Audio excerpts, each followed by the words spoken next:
Welcome to Imprint, a podcast about creating a home and life you love. I'm Natalie Walton, an interior designer, stylist, and best-selling author focused on an holistic approach to homes. Each week, I'm sharing insights and interviews about the creative process to help you enhance both your interiors and well-being, as well as provide you with the tools and resources to make considered and sustainable choices with all that you create. Hello everyone, welcome to Imprint. I'm so grateful to have you here today and really looking forward to sharing with you a new series called Design Notes. And so over the next 3 weeks, I'm going to be sharing with you 3 of the foundations to really get your home right when it comes to the design and the decoration of it, but really those big topics that I know so many of you struggle because I get asked all the time. So I hope that you're going to find this series really helpful. It's going to be really practical and hands-on. So if you've got anyone who know that is renovating or sort of looking at the design of their home, trying to get it right, then please share it with them because I think they're going to really get a lot of value out of it as well. So as part of this series, I'm going to start it with floor planning and spatial design because this is something that we all have to navigate when it comes to interior design, when it comes to this whole process. And it's really important to get this right because if we don't get this right, it can be really frustrating in terms of how we live in our homes and also how we can add value to our homes. And there are so many things that I see people do wrong or I kind of advise against, or when I'm doing consults, these are the things that I'm really helping people to work through.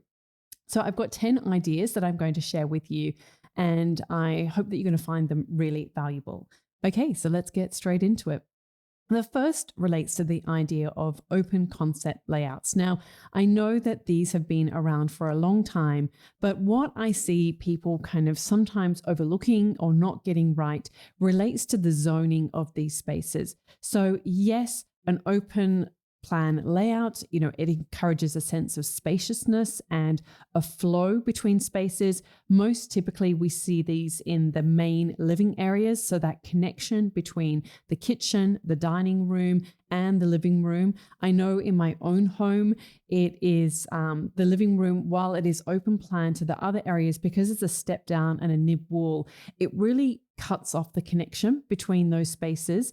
And it really does feel like a misuse of space. So where possible, really encouraging that openness between the kitchen and the dining room at a minimum, because we tend to, these are the areas that we live in so often, and we can be having conversations with somebody who's cooking. The children could be working at the table doing homework or doing projects, or if you've got little children, they can be doing coloring in or whatever that is. So having that connection between those spaces is really important, and it really creates this sense of communal living, that we are here together and we can stay connected. Even if somebody is working on something different, that we can still feel like we've got that connection. And I think that, in the way that the world is right now, with so many people being connected to the devices all the time, it's really good to, encourage more connection in our families and in our homes and in our design. And, where possible, really encourage that phones and devices are, kept to a minimum in these spaces as well, so that, that we don't have people sort of disconnected from each other. I know for me personally, if I'm using my computer, I try and do that in another room because I prefer, not to be seen on my computer, and really that when I'm in that space, I'm there for connection. But that is obviously a very personal choice. But what I want you to really consider when it comes to your home and, these kind of open plan areas is that you want to zone them. And so you really want to make sure that we use the sort of the design and decorative devices that are available to us to really create zones within these spaces. So to create a kitchen that feels like an intimate and inviting space, And we can do this through the use of pendants and obviously the decorative choices that we use in these spaces, such as beautiful vases, artwork, wall lights that feel more inviting, that they're not clinical or, they're not sort of, detracting from the space, but really encouraging us to live in these kind of spaces. And when it comes to the dining room, I love to include a pendant that is lower than what most people often recommend. And, so that it creates this sense of intimacy within that space. Personally, I'm not a huge fan of rugs under dining tables. I think that when you've got very young children, it's generally not very practical to have something like that. So to bring that pendant lower and have a material that feels more warm and inviting, such as a linen pendant. I mean, obviously this is something that we have in my shop Imprint House. So if you're looking for something like that, we've got a range of shapes and sizes. You might want to go and check those out, but really looking at materials that create that sense of warmth in the dining area, especially when it's so open plan that, it's easy for things to kind of just blend into the background. And how can we create that sense of intimacy again? So those are some of the tips that I'd really encourage. And then obviously with the living room, if you do have that as part of that communal area, to really be thinking about, okay, how can I define this area? How can I ground, the seating area on a sofa? Go as big as you can with the sofa, with the rug, because that will really help to define that space. And again, using lighting to really create that sense of intimacy and really define that area as well.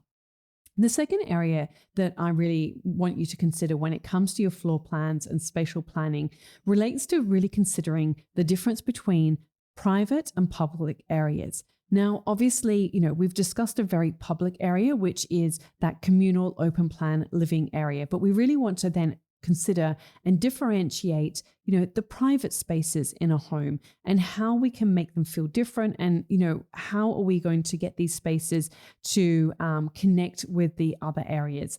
So, I mean, obviously, in most homes, the bedrooms are off down, another wing or a different area of the home, and they sort of lead off those main living areas. But you really want to think about those in relation to making sure that there is enough distinct zones, and maybe for soundproofing or other considerations, can you insert a nook, or can you have a sort of a transitional zone between those two areas so that it really starts to mentally feel like, okay, I'm transitioning into a new space, but also it allows a little bit of sound buffering in between. I mean, sometimes you can design like little office nooks into these sort of transitional spaces. So it does start to differentiate and delineate the public versus private. So really start to think about that in your floor plan and spatial designing. Number 3 is one of my favorite things when it comes to design and any kind of home. And this is really, how can you maximize natural light? You really want to position rooms and design layouts to take advantage of natural light. And of course, this really does enhance the feeling in a space. I'm sure many of you have lived in a home that is just dark, and it can create all sorts of complications. It can not only not feel great because, it's just dark and shadowy, but also you can end up having issues with mold and other elements. Because I distinctly remember my mom, she used to live in this apartment in Sydney, and it was actually an apartment block that had been designed by Harry Seidler, who was a well-known Australian architect. And it was just so dark, and she constantly had to have the interior lights on, which are never as inviting. She constantly had to have a dehumidifier running, and they did have issues with mold and other things. So you really want to maximize the amount of natural light that you can get into spaces, really orientate those main living areas towards your best aspect, which is, the southern aspect in the northern hemisphere and the northern aspect in the southern hemisphere. So really consider that, and then start looking at other ways that you can maximize light in relation to your use of windows, your use of skylights. How can you get more light into your spaces? Because it is so important. And really, I know windows can be expensive, but go as big as you can. I'm not a fan of when people have those narrow windows at the top. Like often they'll put it in a bedroom and they just never look good. They just never look, it kind of looks a bit like a jail. I feel like, those sort of very thin, narrow windows that might be at the top of a bedroom. So try and go as big as possible. You can save money by going for fixed pane windows rather than having an opening window, if that is a way to kind of cut the cost of that. But that would be something that I would be looking at. Number 4 is really about how can you create multi-use and flexible spaces. So really designing spaces to have multiple functions. I mean, this idea has been around for a while, but, looking at those rooms that are perhaps not being used on a daily basis, or they might be a bedroom that you're thinking, should I have this as an office or should I have this as a guest room? And this is actually, my mum has recently moved up to live near where I live, and she's bought a home and it's got quite a few bedrooms, but her and my stepfather, they're actually now sleeping in separate rooms because he's quite sick and he gets up a lot during the night. And so it's very disruptive for her with her sleep. So she's now sleeping in a separate bedroom. And so they've actually got a couple of other rooms that are available to them. And one of them, she was thinking, because my brother lives far away, and she was thinking, well, I could set one up to have a queen bed in there, and then the other could have the 2 single beds for the children. But then she was trying to work out, and what do I do with the office? Like, because we need an office and they use it all the time, because she has an Airbnb that she's running out of a studio. And my stepdad, he likes to use the office for different things that he's working on. And so really what we decided was that, people who are going to come to visit, they're going to come and visit like maybe once a year, certainly in her circumstance. And so really they're using the office every day. So to set themselves up for what there is their primary function of how they use spaces. And then look, you can then add different elements and have different considerations when you have guests come to visit. So she's going to set up one of the rooms as a guest room for, my brother, or if her sister visits, or she will have more regular other visitors, but she doesn't actually need 2 guest bedrooms. So that second spare room will actually become an office that will get used on a daily and functional basis. Of course, you can do things like add sofa beds into spaces like that. And I think sometimes, we overemphasize that we can be more flexible and adaptable. I mean, my children love when, a couple of mattresses are thrown on the floor, or swag beds, or whatever that can be. And it can actually be a fun way to sleep, particularly for children. So we don't have to overly design for those kind of things, and really think about how you live in that sense. Number 5 relates to traffic flow.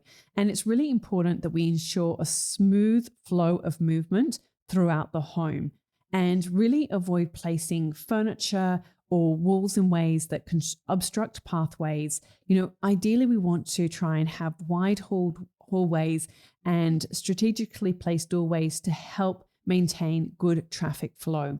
Now, what I found is that, sometimes we're in situations where it is a narrow hallway and we're not going to choose that. So what do we do then? Then we embrace the verticality of any space. And I do this through using peg rails, peg hooks to really, maximize the available ceiling height that's available to me. Having a narrow bench, that is something to consider. But you really want to ensure that you're not creating bottlenecks in rooms, and really ensuring that as you walk through spaces, there's plenty of room for somebody to be able to move through and easily move through spaces. So really consider that. And just when it comes to those kind of transitional zones, I've mentioned and touched on storage, how you can add that to your spaces, but really try and bring these spaces to life. I do tend to find that, they can often be neglected. So hang some paintings or mirrors can add and expand a sense of space. Again, hang pendants in these areas or beautiful wall lights that maybe if you've got a very narrow space and you don't have high ceilings, then use wall lights. And there are so many amazing, beautiful sculptural ones that are available now, ceramic ones that you can add to your walls. So really get creative and try and bring these spaces to life, because they don't have to be boring. And, they can be that first experience we have when we step through the front door. So let's make it the best that it can be. Number 6 relates to storage solutions. So you really want to, obviously integrate as much storage as you can within the floor plan. I am, a fan of where storage looks, particularly in spaces like bedrooms, that it can look quite seamless. So one example of this is you might have on the back of one wall that you've got, say, for instance, in a kitchen, it might be a built-in butler pantry. And so that creates an alcove in one wall. So then on the reverse side of that, then you would really want to then sort of look at, okay, that's a good spot to put in built-in storage, such as a built-in wardrobe. So really sort of then when you're looking in the bedroom, it's all a single line and you don't have sort of elements that are jutting out, which, creates, it sort of disrupts the harmony of a space. So really trying to simplify those different elements in terms of the way that you integrate storage into your spaces. I would say, though, it's really important that you edit what you have as well. If this is your home and you're designing for you and your family, really just make sure that you're just not, storage is expensive to install. So you want to make sure that you really are just living with what you really love and what you need. So make sure that you edit your collections too. And when you're moving into a new house, this is a really good opportunity. And again, sort of just bringing it back to my recent experience with my mum. They've got all this inbuilt storage and she's been adding these like chest of drawers that she's inherited from our own old home.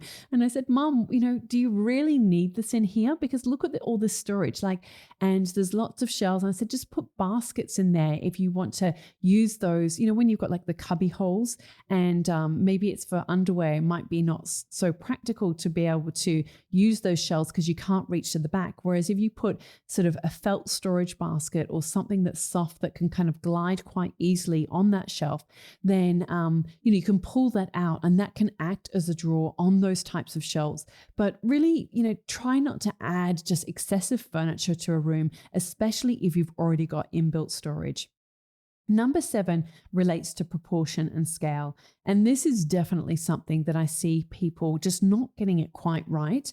You really want to consider the proportion of scales and scale of rooms in relation both to each other and the overall size of the home. And when it comes to, the furniture that you're adding, really avoid oversized furniture, especially in small rooms. And, ensure that when you've got those larger rooms that you've got well-balanced and appropriately scaled furniture and furnishings. And something that I see a lot is when people have oversized sofas in, media rooms or like small living rooms. You just got to keep the proportion right because it can just engulf a room and it doesn't, it just doesn't look good. The proportions are not right. And then similarly, then they might have like a tiny tiny coffee table or a really small rug. You want to keep your sofa, your rug, and your coffee table, all of those things in proportion to each other. And that relates to as well the size of any pendants that you might have in your room. So really get that proportion and scale right. Number 8 relates to privacy considerations. And we always need to design with privacy in mind, especially for bedrooms and bathrooms. So use hallways, partitions, and, really be strategic with how you place your rooms in relation to, which areas are going to have a public view. I think it's so important to consider this in relation to bathrooms. If you're overlooking, a neighbor's garden and you really want to consider that if you don't have any other option but to have a bedroom or a bathroom in a particular area of your home, and it is overlooking, a footpath, or it's overlooking a walkway or a public area or a neighbor's, a neighbor would be looking into that area, and you can't avoid that, then look at options such as, fluted windows or frosted windows. What can you do to still let light into those spaces, but to avoid having, somebody looking directly into those spaces? Because it doesn't make it a very inviting space to be in. Number 9 relates to future-proofing your designs. I am always doing this whenever I design any space. And so you really want to create spaces that are flexible and adapt to changing family needs. It is amazing how many people design their spaces, and they're so focused on when their children are little, and they kind of overlook the fact that children grow very quickly. And already, for us, we've got a son who has recently turned 16, and he's had many times he's invited friends over, and he really wants to have a space where he can just hang out with his friends, and they kind of don't have to be in that public family area. So having some kind of area where kids, especially as they start to get older, they can hang out. And if they've got bedrooms that are not very big, then, and our bedrooms aren't particularly huge in the house, so that we've got areas so they can either hang out for us on the kitchen deck and really making that an inviting space, so that it's more like a comfortable place with cushions, and that the sofa's comfortable for them to hang out there. We've also got the studio, which is where I'm recording right now. And so they actually often come in here and hang out in here as well. So just thinking about those areas as children grow up, to, if you can, have like a second living room. Maybe it's sometimes a media room, if that's something that you want to have in your home design, and that can double up as what we call in Australia a rumpus room, or that kind of space. Maybe it's a basement that you can kind of make that it's a hangout zone for teenagers or spaces. And we really do take the viewpoint, and this is obviously personal to every family, but we would rather our children come and hang out in our house and be able to bring their friends over and have that private space than necessarily, just hanging out on the streets of Byron Bay or wherever you might live. So that is something that we definitely think about in terms of design. And number 10 relates to outdoor connectivity. So really, enhancing as much as possible that indoor-outdoor connection, and design your floor plans so you've got easy access to outdoor spaces. Using large sliding doors, making it easy to extend and kind of create that connection between indoor and outdoor, whether it's introducing things like gas strut windows that can open up and create an awning to the outdoor, creating a little bench on the other side so that you can have that connection in summertime, making sure that, having things like French doors or sliding doors to an outdoor area. I was actually doing a consult recently for somebody who is kind of near Charlestown in America, on that, I think it's like the east coast of America, and they had this beautiful old home that they were renovating, and we're getting advice on their floor plans. And really, one of the big things that I was suggesting to them was to consider that they didn't actually have like a big expanse of windows or doors opening out onto the outdoor entertaining area, and to really create that. And they had young children, and my experience is that children are in and out, and especially when they got friends, and it's summertime and they're going to play out and in and out, where so to just have like a single small door, I just don't feel it's enough. And I think that to let more light in, to be able to open up more to that entertaining area, especially if you have guests over. So really consider how you like to live and design around that.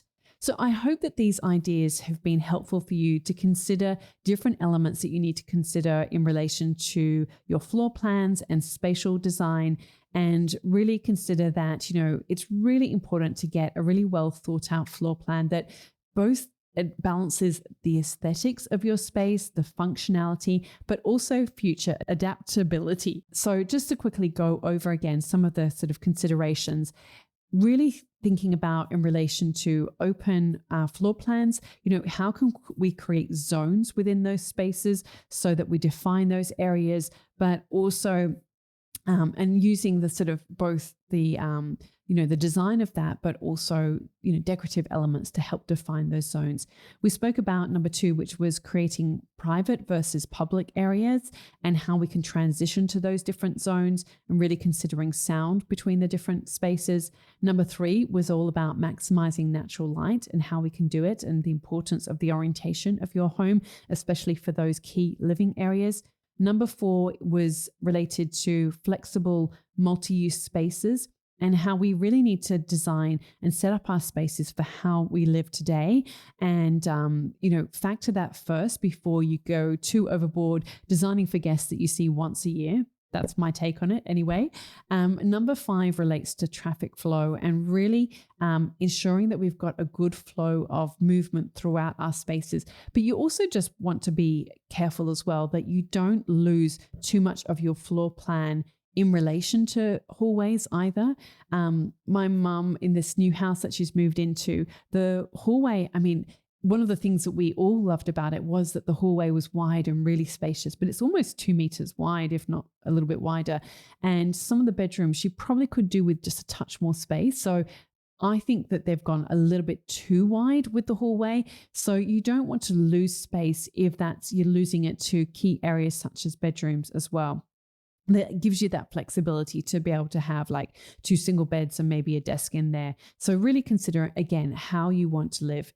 We also looked at storage solutions and how we can really try and design so that they are seamless in the rooms and that they, really trying to get away with needing extra furniture in spaces, because that ends up taking a lot up of the floor plan and is not always super functional either.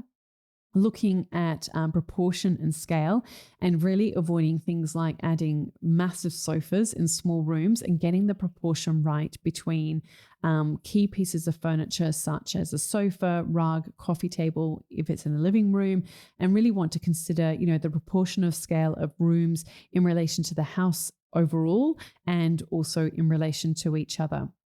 Number 8 is privacy considerations, and we really need to always consider the outlook of any space onto, neighbors, laneways, street frontage, all of those factors, to ensure that we're having enough privacy in our spaces. And that's a little bit of a safety consideration as well. Number 9 relates to future proofing, and to just remember that children grow up very quickly. If you're designing a home with children in mind, then those early years, which sometimes feel like they can kind of go for a very long period, once you're sort of through that, children do grow up very quickly and they start to have different needs. And number 10 is really about enhancing the indoor-outdoor connectivity. So looking at how you can expand and ease the flow between indoor and outdoor spaces. So I hope that this has been helpful for you if you're looking to redesign your home, or you're about to design one from scratch or build from the ground up, or you're looking to make some changes to your spaces. I've got a guide that I created in relation to my book, my best-selling book, This Is Home. And really, I studied so much, what is it that makes a house feel like a home? Because we can get so many of these different elements and we're thinking about, tiles and, what sort of wall finish are we going to have? And while they are all important considerations, we also want to get some of the really key foundational elements right. So this guide is the 10 foundations to create your dream home. If you would like to grab a copy of that, go to nataliewalton.com/workbook. And I hope and trust that you will find that really valuable when it comes to designing your home. It doesn't really matter what stage you're at, but there are some really key foundational ideas in there. And I've had really great feedback on that workbook. So go and check that out. All right. I hope that you found this helpful. Next week, we're going to be looking at color, because color is making a huge comeback. And how can we design our spaces with color in mind? How can we get it right? How can we avoid having 20 trips to the paint store to try and decide on the right white or other colors in our home? So we're going to dive deep into that, and I hope that you're going to find that really helpful as well. Look forward to talking to you then. In the meantime, have a beautiful week. All of the links and info for this episode are at nataliewalton.com/podcast. Don't forget to subscribe so that you can get a direct download of the latest episode. And I really appreciate when you take a minute to rate and review, as well as share the love with someone you know who might benefit from this episode, or on social media. If you'd like to access a range of free resources, come visit my website, nataliewalton.com. Thank you to Jaeger Media for producing this podcast. And I would also like to acknowledge the people of the Bundjalung Nation where it was recorded, and pay my respects to elders past, present, and emerging. I look forward to connecting again soon. I'm Natalie Walton, and you've been listening to Imprint.